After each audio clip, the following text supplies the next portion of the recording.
ليست أقوى من دوري روشن. عماد شو تقول أنت على المباراة؟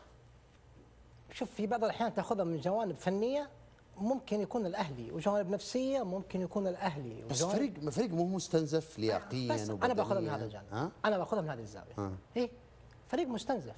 المباراة تبدأ من قبل المباراة، تجهيز اللاعب، متى رقد اللاعب، ايش قاعد ياكل اللاعب، كيف انت كم حصه تدريبيه اخذها بتركيز عالي مع مدربه.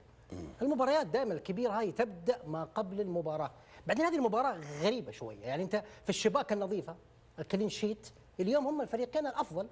تكلم انت اليوم النصر 16 كلين شيت والاهلي 15. طيب التفصيل اللي دائما نقول التفاصيل البسيطه تنهي هذه المباريات. الكرات الثابته، استغلال الكرات الثابته، الاهلي في استغلال الكرات الثابته هو الثاني بعد الهلال. بس من هو الاقل استقبالا اهداف الكرات الثابته؟ النصر 4 أهداف فقط.